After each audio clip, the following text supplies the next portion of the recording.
Okay, guys, we'll make a start. And like I say, if you can't watch this live, then the recording will go into the Google Classroom assignment later on today. We're basically going to do a summary of what we've done since school closure on C2, because we've pretty much finished the topic. So I'm going to give you the basic principles here. So if you have missed a few assignments or lessons here or there, this is a good opportunity to catch up. So it'll help hopefully fill in any gaps in your knowledge. So basically, I want you to get a piece of paper and split it into four. So imagine my whiteboard here is your piece of paper. It could be A4, could be A3. Won't go any smaller than A4. It's because there's quite a bit of information to get on. And there's four main topics, if you like. There's the history of the periodic table, Group 1, the Alkali Metals, Group 7, the Halogens, and the transition metals, which we looked at last lesson. Okay, so let's start by looking at history. Okay, so the periodic table as we know it it's not always looked like that. Okay, there have been several attempts to try and create order out of chaos. So 200 years ago, we knew that there was loads and loads of elements, but we didn't know how they all fit together into one system, right, into one ordering. So the first person to have a go at it, and the years aren't important, but the people who came up with the periodic tables at the time and how they ordered it is. So in 1803 was someone called John Dalton. And what he did, I mean, how could there was no classification system at all. He could have just done it alphabetically for all the elements that had been discovered. But what he actually did was he chose to order the elements by atomic weight.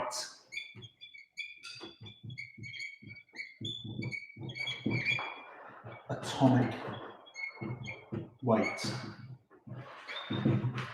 So what he basically did is he got all the elements that we knew about at the time, and he put them in order of weight, not mass, weight.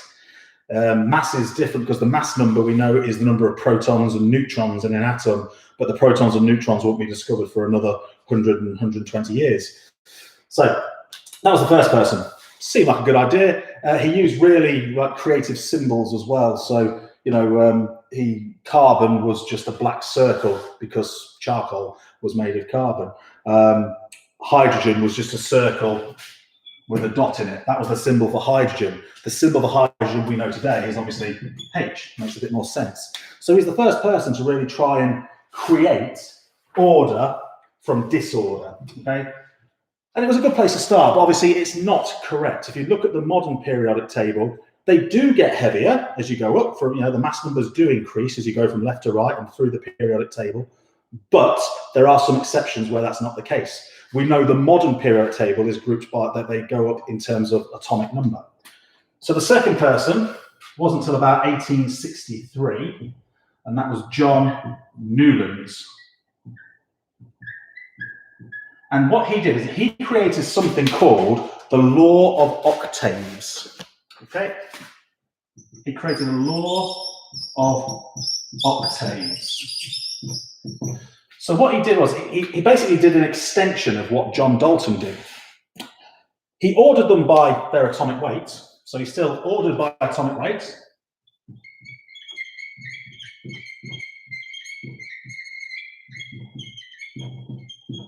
But he then grouped them because he noticed that every eighth element on the periodic table, on his periodic table, behaved in a similar way or reacted in a similar way. We say they had similar properties. All right.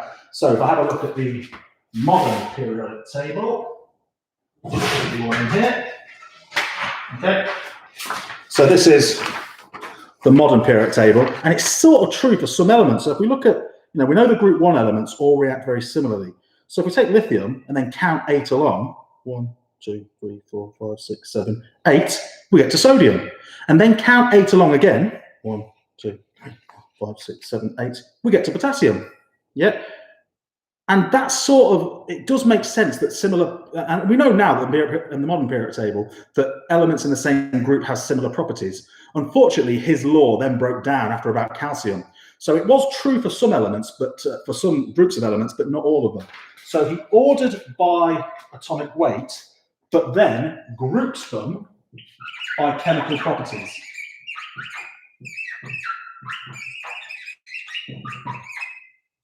i.e. how they reacted. Okay, So we're sort of getting closer to the truth, to what the modern periodic table looks like, but we're still not quite there yet. And it wasn't until 1869 when Dmitry Mendeleev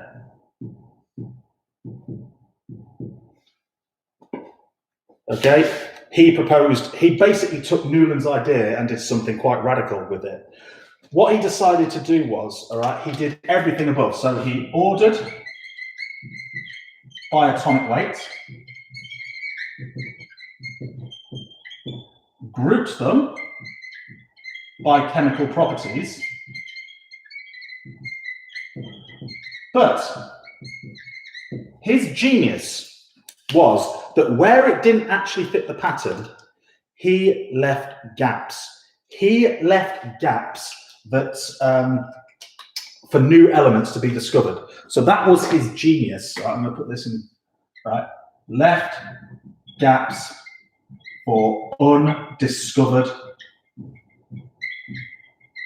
elements.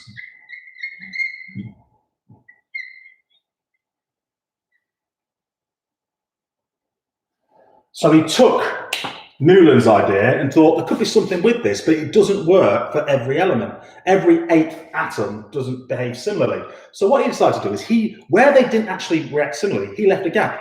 He left a gap and then put a question mark. Yeah.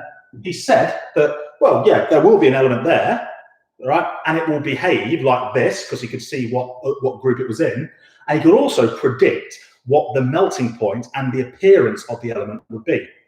Now, a lot of people at the time thought, that's a bit weird. Right? How are you going to how can there be undiscovered elements? All right. And there was, because the Industrial Revolution was just, was still going on at this point, where technology was getting better. We had better equipment to be able to analyze substances. So what he was basically doing was, and this is where he basically invented the modern periodic table, but he was basically doing a jigsaw puzzle where, imagine that you don't know what the final picture looks like. So the lid of the box has disappeared and half the pieces are missing. That was his genius. He managed to put everything together when half the pieces were missing, but they hadn't been discovered yet. And he didn't know what the final thing looked like. Okay. And we now know, okay, that the modern periodic table, it's still true to this day. Okay. So now they are ordered by atomic number or proton number and grouped by chemical properties. And hopefully we now know why do different groups react in a similar way. It's because they've got the same number of electrons in their outer shell. Group 1 metals all fizz with water. Why? Because they've got 1 electron in their outer shell and they want to lose it. So Dmitry Mendeleev, like I say, is pretty much the godfather of chemistry. Really clever bloke. So that's the history of the periodic table. You just basically need to know, all right, these 3 people and what they actually did. Okay, so Dalton, ordered by atomic weight.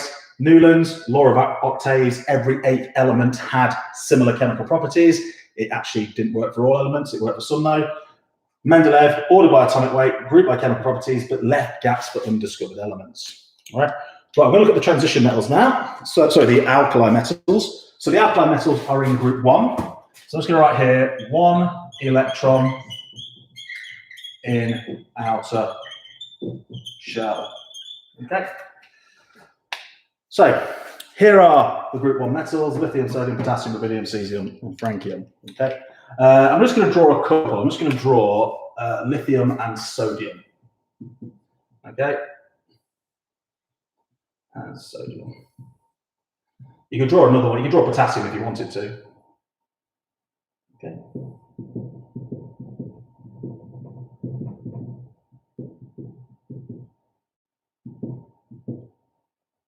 So you've got 2, 1, and you've got 2, 8, 1. All right. What do these things have in common? Well, they're in group 1. They've got 1 electron in their outer shell. And you've got to think, to become stable, to have a full outer shell, what needs to happen to these things? Well, they either need to gain 7 or lose 1. And which do you think is more likely? Losing one. So they need to lose an electron, okay? And when they lose an electron, they become positively charged, okay?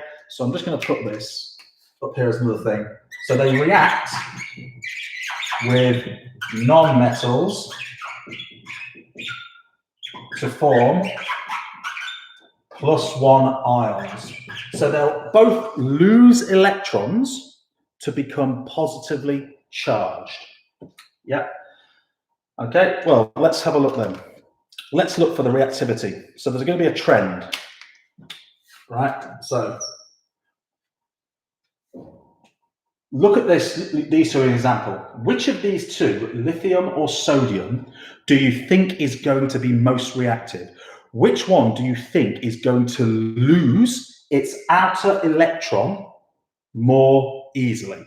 Yeah, I want you to think about that and type an answer into the chat if you've got one. So which of those two elements, lithium or sodium, is more reactive, i.e. can lose its outer electron more easily?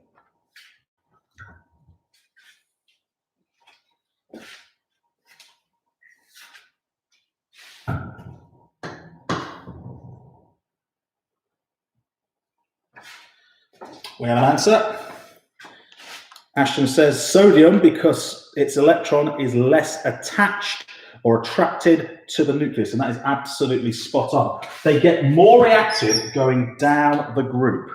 Yeah, so they get more reactive going down the group.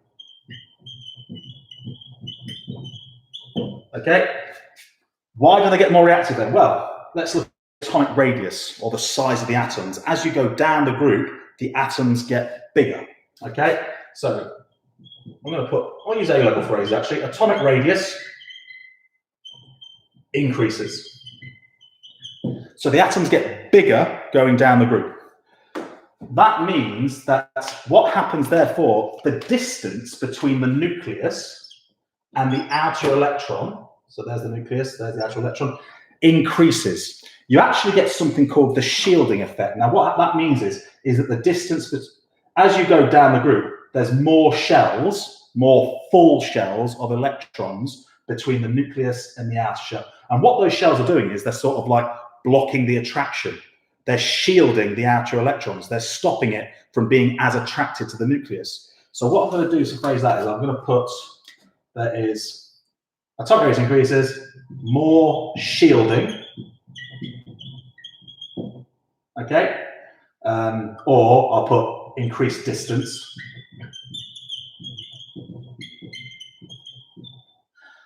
And what does that ultimately mean? Well, if there is a weaker attraction between the nucleus and the outer electron, that outer electron is more easily lost. So I'm going to put weaker attraction between nucleus and outer shell, and then always summarize it, therefore electron more easily lost. Okay.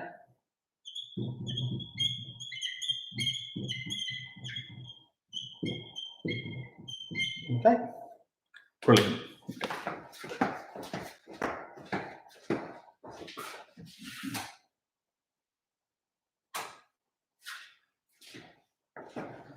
Okay. So the electron is more easily lost. Okay. So what other properties do we need to know about the alkali metals? Well, we'll write a little list here. They are soft.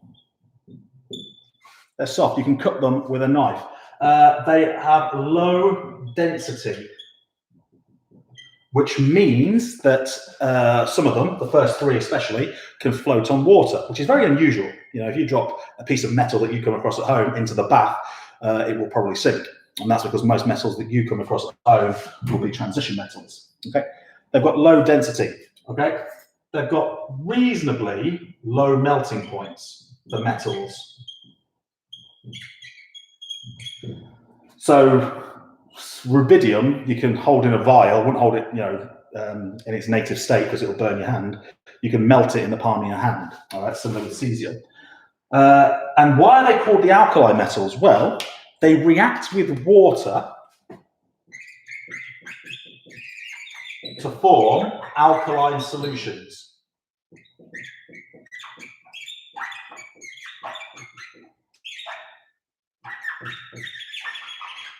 I'll do one example. I'm sorry if you can't see this, I'm running out of space. Oh, I'll put brackets on that.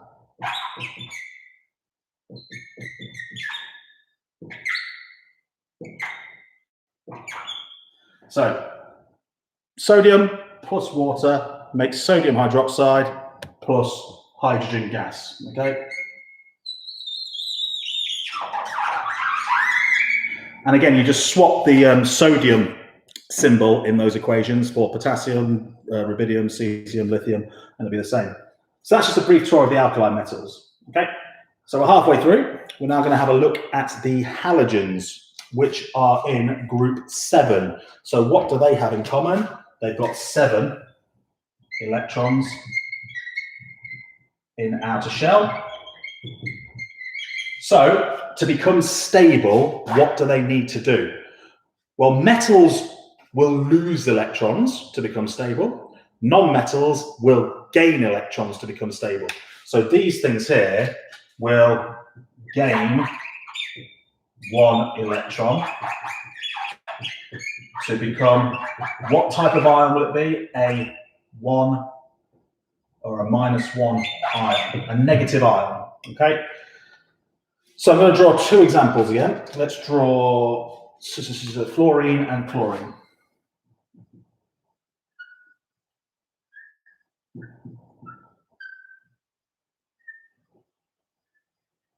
Okay, and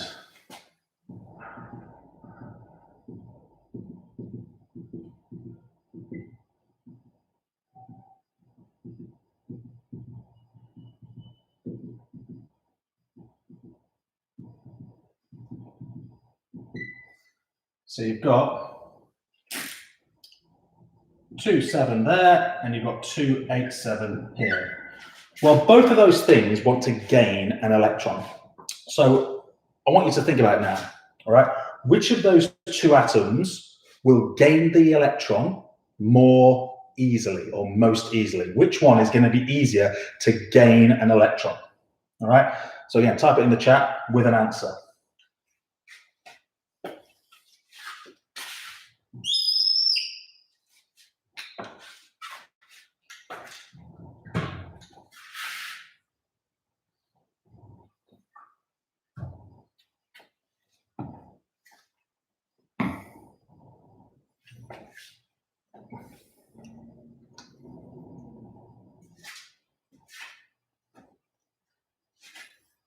Good, got a great answer there. It's the opposite trend. Up here, look, they get more reactive going down the group because they're metals, they want to lose electrons. And the further away the electron is from the nucleus, the less attractive it is, the more easier it is to gain. The more easy it is to lose, sorry. The reverse is true for non-metals. So the non-metals get more reactive going up the group. So they're going more reactive going up.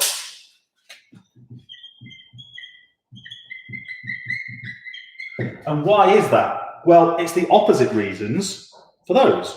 So as you go up the group, the atomic radius decreases, or the atoms get smaller. As a result of that, there is less shielding or smaller distance between the nucleus and the outer shell. So here, look, the nucleus is in the middle, the outer shell is just there. Here, look, the nucleus is in the middle, the outer shell is just there. All right, it's getting bigger and further away as you go down the group. So as a result, there is not a weaker attraction as the atoms get smaller, there is a stronger attraction between nucleus and outer shell. And then always bring your answers back. Well, what does that mean in terms of losing or gaining electrons? Therefore, easier to gain electron. Okay? So that explains the reactivity of the halogens. It's the opposite, basically. And if you know the set of reasons for why the alkali metals get more reactive going down the group, you just have to swap the sort of key words and you automatically know the answers for why the halogens get more reactive going up the group. Okay. So, how do these things actually exist in nature? Well, they exist as diatomic molecules. So I'm just going to put a separate box here. Diatomic molecules. Diatomic, well, di means two, atomic means atoms, and molecules just means covalent bond, all right, or small thing with covalent bonds. So diatomic, so they've got, let's just take, well, let's say iodine, for example. It's got 7 electrons in its outer shell, and another one's got 7 electrons in its outer shell. Well, both of them want to gain electrons. So this one wants to gain an electron, that one wants to gain an electron. So what do? They share. Non-metals share electrons to have a full outer shell. So I know that both of these atoms here are in group 7, so I'm going to draw 7 crosses, and then I'm going to draw 7 dots.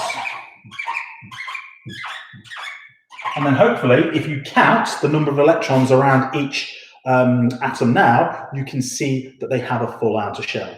So they exist as diatomic molecules, or they exist in twos, they exist in pairs. Brilliant. Now, because they're simple, small molecules, they have got very low boiling points. All right.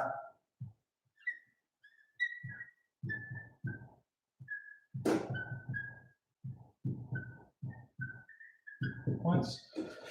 But what is the trend? What is the trend of boiling point as you go from chlorine? Oops, sorry, let's start with fluorine. As you go from fluorine down to iodine. They do have low boiling points, but the boiling points get bigger as you go down. Okay, and that's because the molecules themselves are getting bigger. So I'm just going to put stronger intermolecular forces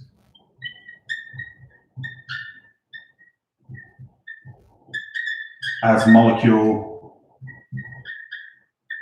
gets larger. So I'm going to go over to this side now. I'll tell you what these things actually look like. So fluorine is a pale yellow gas. Yellow gas. Chlorine is a green gas. Bromine is an orange liquid. Iodine's a black solid. And astatine is actually formed from radioactive decay, so there's no really enough of it to see what it looked like, but you can predict it'll probably be a very dark solid. So you can see that as you go down the group, the melting points and boiling points are getting bigger because the intermolecular forces are getting stronger. Why are they getting stronger? Because the atoms, not the atoms, the molecules themselves are getting bigger. Okay? Right. And the final thing you need to know about the halogens is this concept of displacement reactions. So think about it right now. I want an answer. Okay, so just put it in the chat. What is a displacement reaction? Okay, I'll try and bend the screen as well so you can see. Okay. What is a displacement reaction?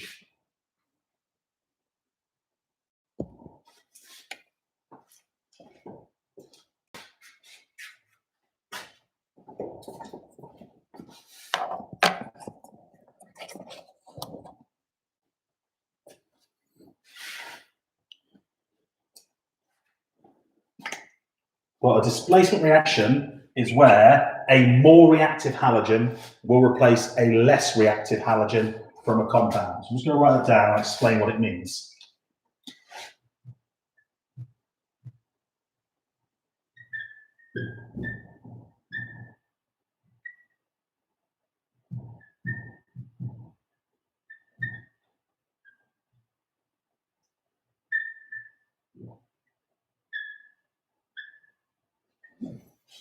So for example, if I had sodium bromide, so I've got sodium bromide and I react it with fluorine.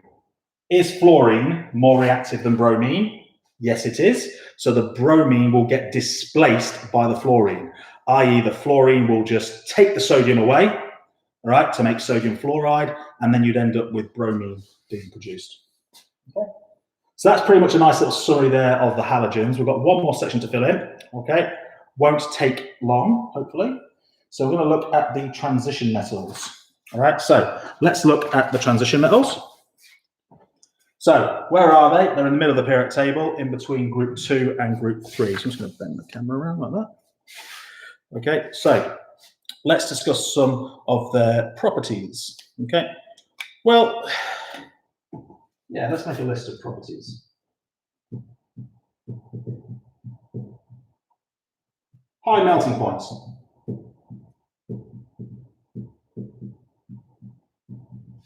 Which again is different to the alkali metals. The alkali metals have got low melting points because the metallic bonding is a little bit weaker.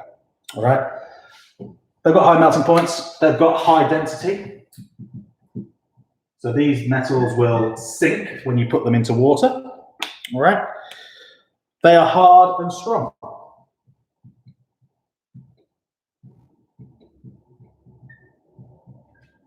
Yep, so you may build, make buildings out of them and things like that. They are also good conductors.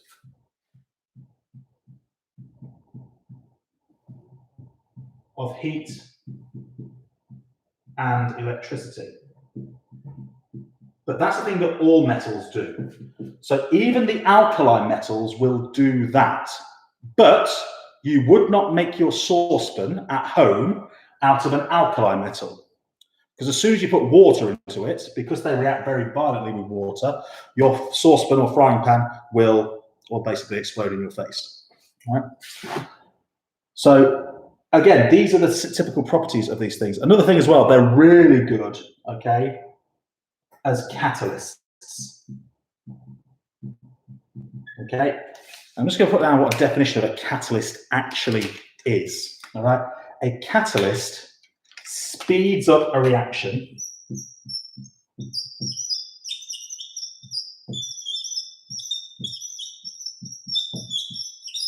without getting used up.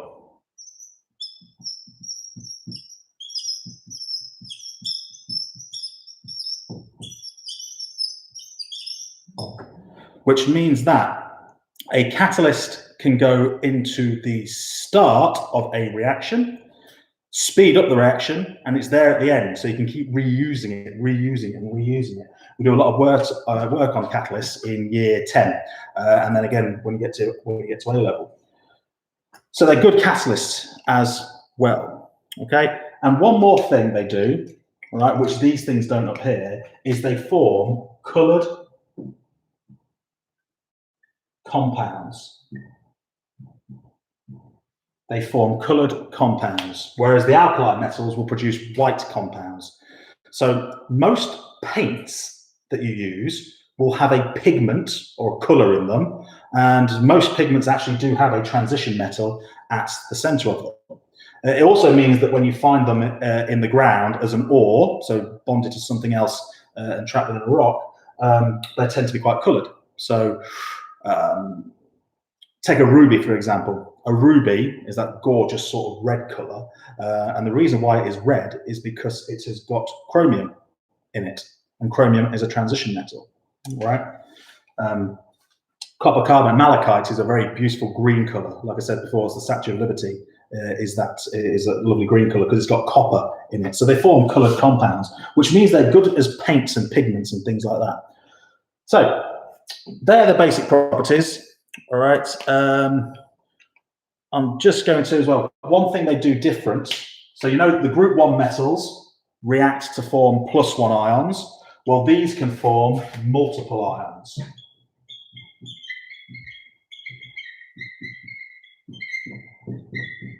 So for example, you can have Fe2+, which means that iron has lost 2 electrons, or you could have Fe3+, which means that iron has lost 3 electrons. And because they can lose different amounts of electrons, it explains a lot of the properties as to why they're coloured and why they can react as catalysts.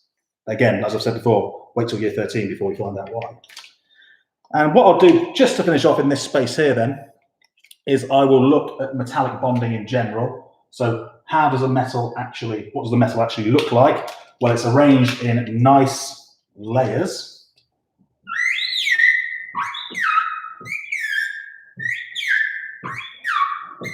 And let's just pick any transition metal. Well, does it really matter?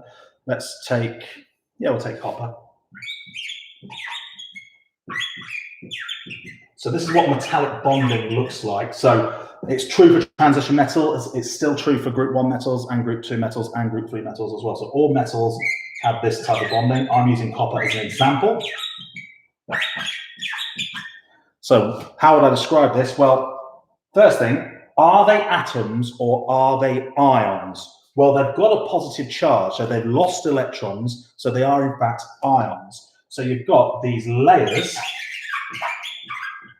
of positive metal ions. They're arranged in layers, which is good. And then the thing is, though, if they've lost electrons, if all 6 of these have lost 2 electrons, where have those electrons gone? And someone's already said it earlier in the chat, is that they are delocalized. So those electrons, so my little E minuses,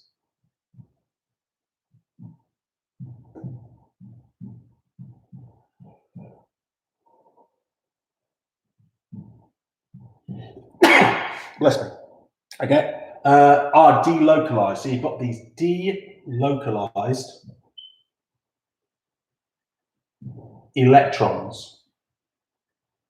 And those delocalized electrons can move through the structure. So they can go, or a sea of delocalized electrons, as Ash has just said, they can move through the structure. So I'm just going to put that as well. Move. They move through the structure. And because they can move through the structure, metals are like really good at conducting heat and electricity. All right. So again, they're basically, the transition metals are higher density, harder, stronger, good for catalysts, colored compounds, so they're really useful as pigments. And like I say, they're called, might be called the typical metals as well, the metals that you'll come into contact with in your everyday life. And that's pretty much it. It's just a nice summary there on one board or one page, as you've done at home, of the periodic table. Okay.